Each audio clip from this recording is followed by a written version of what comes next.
I'm Justin Martin, 34, and was married to Karen Martin Clements, 30, for 4 years. This is the tale of how I came to be hiding in plain sight.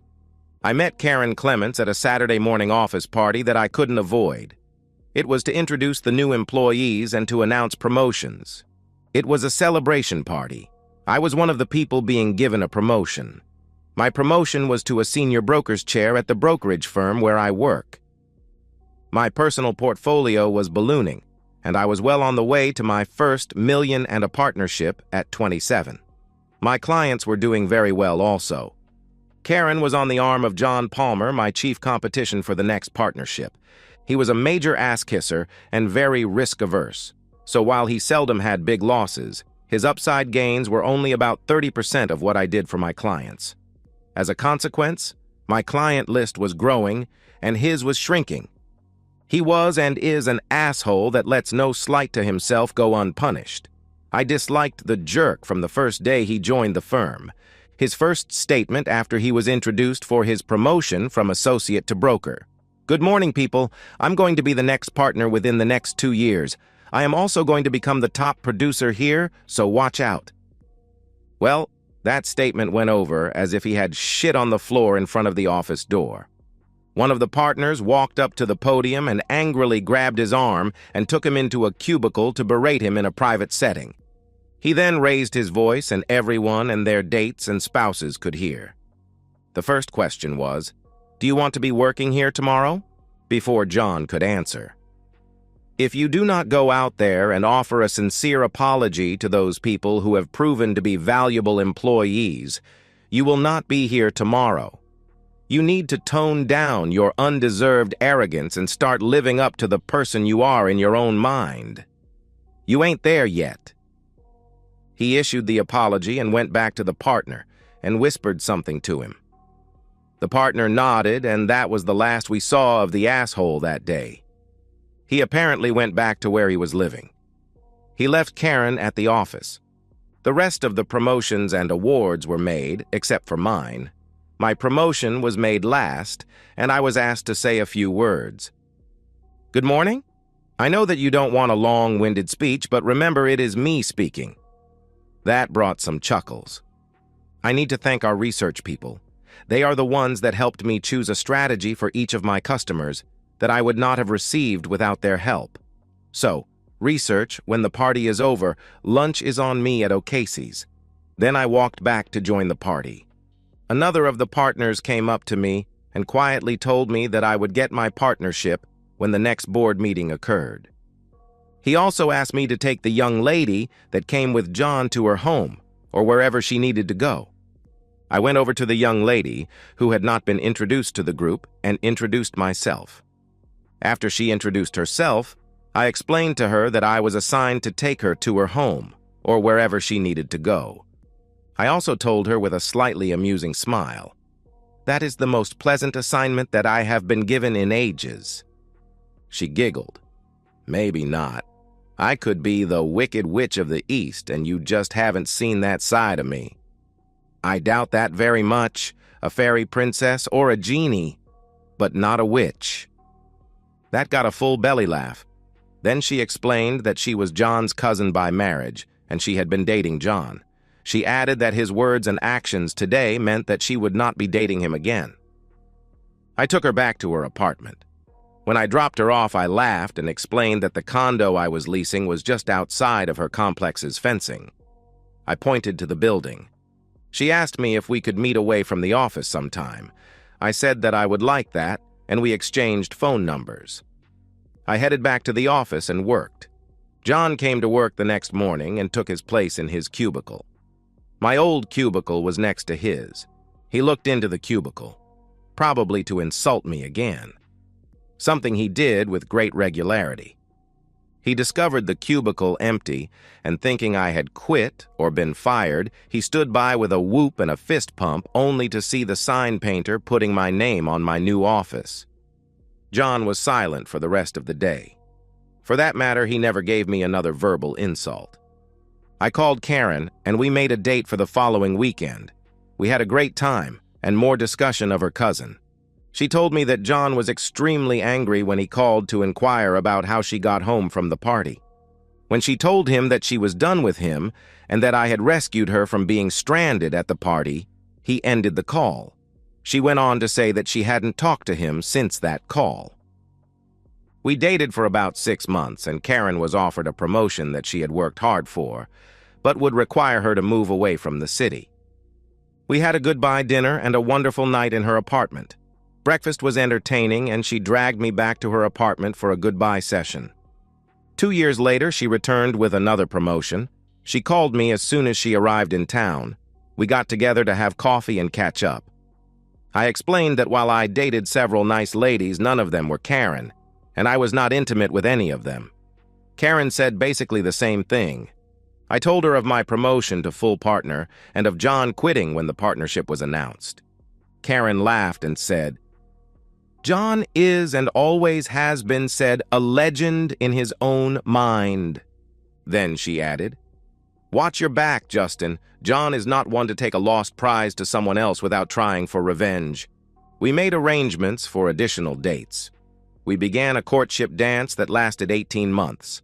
I asked her to marry me, and she agreed. We both decided that we needed to protect our assets, so we had a prenuptial agreement drawn up.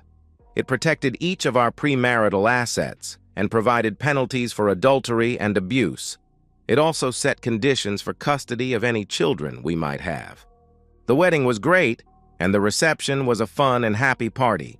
We honeymooned on a Caribbean cruise to the islands of Antigua, St. Kitts, and the U.S. Virgin Islands.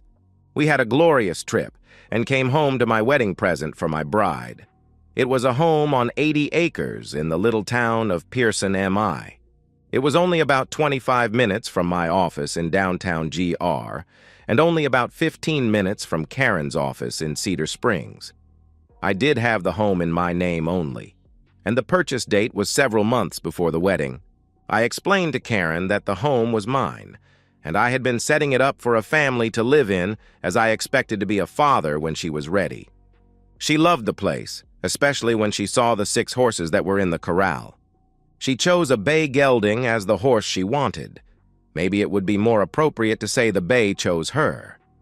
He came right up to her when she went to lean on the top rail. I carried her over the threshold, and she took one look and started laughing. Every visible room was vacant except for catalog furniture pictures that were blown up to poster size. The kitchen had all new appliances, a card table, and 2 folding chairs. The bedroom, when we got to it, had a king-size mattress and box spring on the floor and 2 tall table lamps. I told her to buy what she wanted to furnish the house. Karen turned to me with a big smile and said, "Nice to see a well-furnished home. You nailed it. This place has all the essentials. I think I can supply us with some luxuries like bedroom, living room, and kitchen furniture, maybe even enough for the extra bedrooms and an in-home office." Then she grabbed my hand and dragged me toward the bed. Clothes flew in all directions, and a wonderful fun time was had by all. We had all of the normal ups and downs, the arguments, and the make-up sex. Things were great until about 18 months after we married. She started to become distant and unloving. We had a very big argument about nothing. She froze me out in our marriage bed. Then Karen came home from a doctor's visit with a big smile on her face and a big bounce in her step. She proudly announced that we were going to be parents. I asked her how far along the doctor said she was. She said 6 or 8 weeks. I didn't at that time think something was amiss. Afterward, I had a moment of clarity. Later that night, I asked Karen again how far along she was supposed to be. She again said the doctor said 6 to 8 weeks. I got up and grabbed my clothes for the next day and went into the guest room. Karen obviously forgot the big argument that we had just over 3 months before. She had refused me sex for over 8 weeks. I knew then that something was rotten in Denmark. I was extremely pissed, and Karen seemed oblivious, except she did ask why I wasn't sleeping next to her. I refused to answer until I had a plan in place. A week later, things got even worse. I woke up normally with a major piss hard. Then when I went to piss, it felt like my banana was on fire. I had enough STI stories to figure out that I had a dose of the clap. I went to the health department and got tested. It came back positive for gonorrhea and, as icing on the cake, chlamydia. I listed all of my recent sexual partners on one line. There was only one name on the list, Karen. I talked to the people at the clinic and asked that they delay for 5 days talking to my wife. That would make it the next Wednesday. It would actually be 8 days. When they understood that it was my wife, they agreed. I drove toward home in an awful mood. I stopped at the drugstore for the 3 prescriptions that the doctors at the clinic prescribed. I moved into the guest room again and moved my dresser into it. I took all of my hanging clothes into the guest room closet. Karen came home from work as I was just taking the last of my clothes into the guest room. "Why are you moving your stuff? I thought you were over your snit." I am over my snit, as you call it. I just got back from the doctors. I have an infectious disease, and I don't want to hurt your baby, so until I am not infectious, I will stay away from you, I replied. "Well, is there anything I need to worry about? And what did you mean when you said the baby is mine and not ours?" "You think about it for a while and you will figure it out in a few days. For now, just stay away from me until I get the all clear," I answered. I started my exit strategy that evening. I decided to leave, and I also decided to wait for the divorce for the kid to be born. I knew it wasn't mine, but I had no idea who was the father. Karen will know that. I know she is cheating, but I have a plan to disappear so she can't have me served. I learned a trick in grade school playing hide and seek in the gymnasium. We would sit on the floor in a circle in the middle of the basketball court. The child that was it would go and sit on the piano bench and lean down on the closed keyboard, cover his or her eyes, and count. The 5 children who were chosen to hide would hide anywhere they could, but they were not allowed to leave the gym. When my turn to hide, I whispered to 2 of my friends to leave a space between them to let me sit there. The it girl put her head down and started counting. I ran around in a noisy circle, then turned and tiptoed to my friends and sat down on the floor just like I had never left. It worked several times, and it finally was banned because those kids who used it were almost never caught. I had an idea that would allow me to hide in plain sight. It didn't involve a name change. It didn't require surgery. It didn't even require me to leave the area. It took me 3 days to start making my move. I had called in sick for the entire week and the next as soon as I discovered the disease. That Friday morning, I packed all of my stuff and went to an extended stay hotel. I contacted and arranged to have my house put on the market with an initial inspection next Thursday. Karen would know that I knew by then. She probably would scream bloody murder and accuse me in absentia of cheating on her. Her one blind spot in an otherwise almost perfect personality was that nothing was ever her fault. She refused to accept the blame for anything. She probably believes her baby was made by me. Cheating would mean she did something wrong. I knew that my leaving would vindicate in her mind that it was me that was wrong. But when the house and property were going on the market, she would understand that whether I was right or wrong, she was without a home and would have to find some place to live.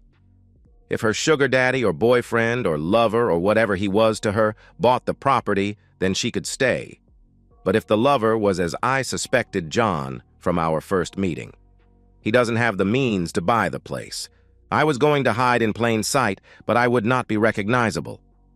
I kept up on the properties for sale in the county, and in nearby Langston, an Amish family was moving to a bigger farm, and because no one in the Amish community wanted to buy the place, they put it on the open market.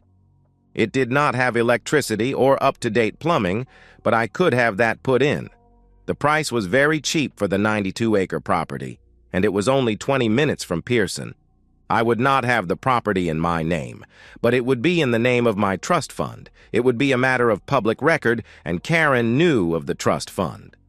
The sale of my current house would be handled by an agent, so if Karen or her lover bought it, I would not be there for the close.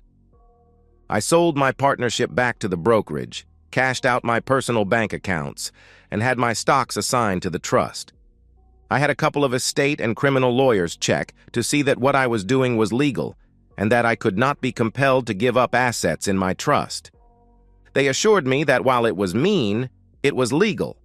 I had almost $3 million in liquid assets, and the trust had another 5. I could hide out for years. Then I took on the Amish style of dress and facial grooming. In 4 weeks, I looked like most of the other men in the community. My car was parked out of sight in the barn, and I had several neighbors leave their horses in my fields. I even bought an Amish black buggy and parked it alongside of the house. I was gone Wednesday when the health department and the sheriff arrived to give Karen the bad news. She was compelled to list her sexual partners for the last year as the disease was advanced. I had paid a couple of $1,000s to one of the people at the health department to give me her list. At first, she tried to say it was just me, but the diseases were very advanced in her and only had just started in me. She ended up spending a weekend in jail before she gave up 4 names. John Palmer was one. I did not know the other 3. I decided to have them investigated, and it turns out the other 3 were working with Karen. Somehow, John was injured when shot in a drive-by shooting and was rendered impotent. That cost me 10 big. Then Gary Masters, Ralph Simmons, and Frank Liddy were each victim of a mugging. For some reason, my name never came up as a suspect. At least I was never interviewed. The house quickly sold. And surprise, my trust was the buyer. Karen had to leave as the new owners wanted immediate possession and paid her a small premium to buy the furniture that was in the house. She had enough to buy a house in the village or in Grand Rapids. I relished in the appearance of just another Amish farmer. I actually saw Karen drive past several times. I knew she was going to the prenatal clinic in Greenville. After the baby was born, I was going to contact my lawyer and have him serve Karen with divorce papers. After thinking it over, I went ahead and started the divorce. The house was rented to an adjunct professor at Ferris State College. He had a 2-year contract and didn't want to live near campus. I planned to move back when the divorce was final and after the professor's lease was up. Karen fought the divorce. I had my lawyer present the names of her lovers and a blood sample to prove I was not the father of her baby. Karen fainted, and her lawyer dropped the objections to the divorce. The judge looked at the prenup and awarded Karen $1. The divorce was final about 6 months ago. Karen had a miscarriage and lost the baby. I decided I liked the simple life I was living in Langston. I took over an adjacent farm when it went up for sale and had a newlywed Amish couple move in to work the 2 properties. I sold the Pearson property at a hefty profit to a logging company run by a couple of my Amish neighbors. They logged it for all of the hardwoods and white pine, and then subdivided it and sold it off at a profit. I even worked as a general laborer for them occasionally. I never have come face to face with Karen since the divorce, but I have kept track. She must have had an epiphany as she was living like a nun, and only leaving the small house she bought for work and to go to the store. She never has visitors that I have found out about. I am sad that she had cheated on me, but I was not lonely as the local Amish community had pushed me on their single, non-Amish friends. I have a couple of nice younger ladies that I entertain 1 or 2 weekends a month. They each know of the other as they are spinster sisters. I have invited them to move in with me. I am anxiously waiting for their answer. Life goes on. And that's the end of today's story. If you enjoyed it, please give this video a thumbs up and drop a comment below. Your support helps the algorithm push my content further. If you're new to the channel, don't forget to hit that subscribe button. It really helps me keep creating more stories for you.